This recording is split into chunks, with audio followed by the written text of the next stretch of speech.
कहानी है रामपुर गांव की, जहां के मर्द महिलाओं को हमेशा नीचा दिखाने की कोशिश में रहते। अरे अभी तक खाना नहीं आया, क्या मुझे एक और शादी करने की जरूरत है? नहीं जी नहीं, ऐसा मत करना, वरना मैं कहाँ जाऊंगी। खाना लेकर मैं अभी आई जी। गांव की पंचायत में भी फैसले हमेशा औरतों के खिलाफ ही रहते। मैं जो फैसला सुनाता हूँ वो भगवान की आज्ञा होती है। इस लड़के ने अपने मन से शादी करके अच्छा नहीं किया।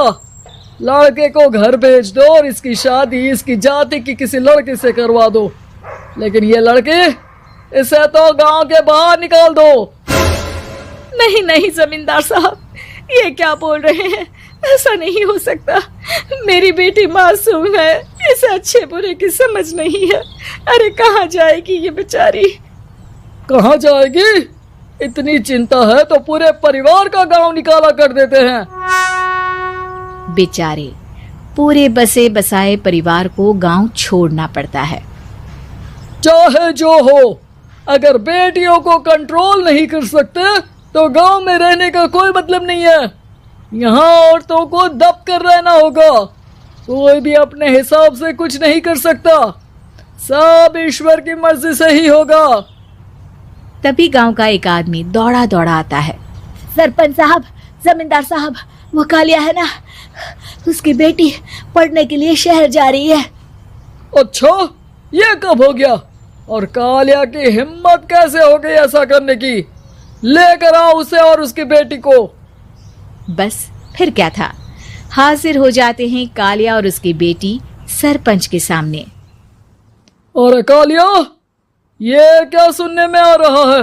बेटी को इंजीनियर बना रहा है तू? और ये बता, गांव में तो स्कूल नहीं है, फिर कहां से इतनी क्लास पास कर गई तेरी बेटी? राधा, जो कि कालिया की बेटी है, उसे लगता है कि सरपंच उसकी तारीफ कर रहे हैं। सरपंच जी, मैंने ऑनलाइन पढ़ाई की है, डिस्टेंस लर्निंग से। सभी में मैंने अच्छे नंबर पाए हैं, जिसे देखते हुए शहर की इंजीनियरिंग कॉलेज में मुझे स्कॉलरशिप मिली है। वाह जी वाह, क्या होती है ये? पहले तो ये बताओ, फिर आगे की बात करते हैं। पूरा गांव राधा की बात सुन रहा था और राधा बोलती जा रही थी। तो ऐसे मैं फ्री में एक अच्छी शिक्षा लेकर गांव में जो कुछ परेशानियां हैं, जैसे बिजली, पानी और इंटरनेट जैसी समस्याओं के लिए काम करूंगी। मैं गांव को शहर से जोड़ने के लिए पुल का निर्माण करवाने का प्रस्ताव रखूंगी। मुझे पूरी उम्मीद है कि जल्द ही हमारा गांव भी तरक्की की राह पर चल पड़ेगा। राधा की बात सुनकर सारे गांव वाले ताली बजाने लगते हैं।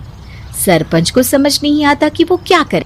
चुप रह नादान लड़की, गांव के खिलाफ जाने के लिए तुझे गांव से बेदखल कर दिया जाएगा, वो भी पूरे परिवार के साथ। और हाँ, अगर ठीक से गांव में रहना चाहती है तो ये पढ़ाई लिखाई छोड़ दे। हम तेरे लिए गांव का कोई होनहार लड़का देखेंगे।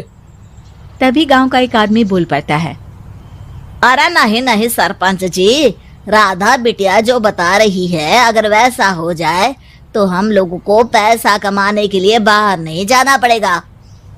हाँ जी, और ना ही कोसों दूर पानी के लिए भटकना पड़ेगा।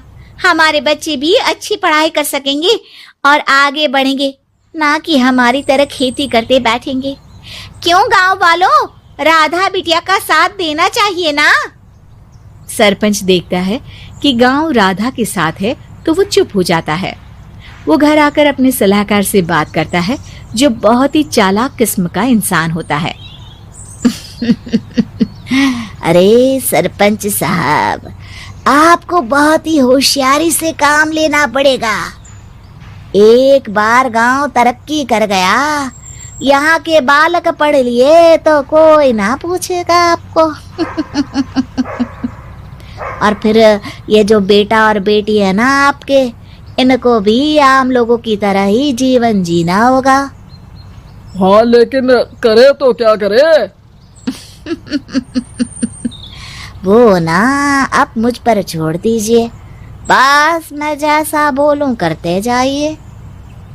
अगले रोज सुबह जब गांव वाले सोकर उठते हैं तो राधा के घर के बाहर और साथ ही वो लोग जिन्होंने राधा का सपोर्ट किया था, उनके घर के आगे लाल रंग से कल आऊंगी लिखा होता है। कल आऊंगी, यह क्या होता है? अरे यह तो खून से लिखा है, लगता है कोई भूत प्रेत या चुड़ैल का साया है। चलो सरपंच जी के पास चलते हैं। सभी सरपंच के पास जाकर उसे सारी बात बताते हैं। अरे ये तो बड़ी मुश्किल की बात है। चलो मैं एक बाबा को जानता हूँ, उन्हें बुला लेता हूँ। सरपंच बाबा को लेकर गांव के घर के बाहर जाता है। ओहो, तो ये वो चुड़ैल है जो उन लोगों को निशाना बनाते हैं जो गांव को बदलने का सपना देखते हैं। वो गांव को ऐसे ही संपन्न देखना चाहती है, वो नहीं चाहती कि कोई बाहरी यहाँ का कायाकल्प करे। क्या तुम लोगों में से किसी ने गांव को बदलने की सोच रखी है? तभी राधा की माँ रोते रोते आती है। मेरी राधा घर से गायब हो गई है। अरे कोई तो बचाओ, मेरी बच्ची कहाँ गई?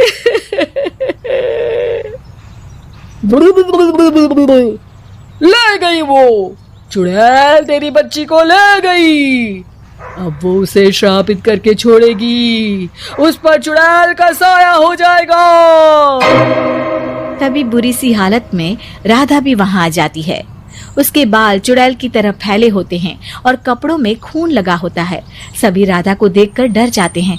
माँ, पता नहीं मुझे कौन उठा कर ले गया था। अरे दूर दूर हो जा चुड़ैल, अब हम लोग इस गांव में नहीं रुकेंगे। अरे कैसे बातें कर रहे हैं आप? कल तो आप मेरे भरोसे गांव का हुलिया बदलने, अपने बच्चों को पढ़ाने और तरक्की उन्नति की बात कर रहे थे, तो आज क्या हो गया आपको? ये फिर तुम लोगों को बहकाएगी। ये चुड़ैल गांव में आ चुकी है, ऐसे ही ये तुम्हारे घर के बच्चों को भी ले जाएगी। गांव वाले राधा को गांव से बाहर निकाल देते हैं। उसके माँ बाप रोते रहते हैं, लेकिन गांव वाले नहीं मानते। मैं भी अपनी बहन के साथ गांव के बाहर रहूंगा, लेकिन वो पढ़ाई नहीं छोड़ेगी। वहीं सरपंच के घर पर सलाहकार कहता है। देखा, सांप भी मर गया और लाठी भी नहीं टूटी। लेकिन अगले ही दिन सरपंच के घर के बाहर भी वही शब्द लिखे होते हैं। और फिर सरपंच की बीवी कहती है, हमारी बेटी को किसी ने अगवा कर लिया है। तभी राधा का भाई वहां आ जाता है। अरे गांव वालों, मैंने सरपंच जी की बेटी को देखा था। वो चुड़ैल उसे उठाकर ले जा रही थी। अरे क्या मजाक कर रहे हो? नहीं नहीं सरपंच जी, आप नहीं जानते।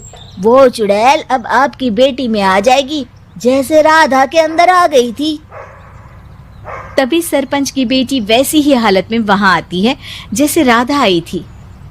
पापा, पता नहीं कैसे मैं गायब हो गई थी।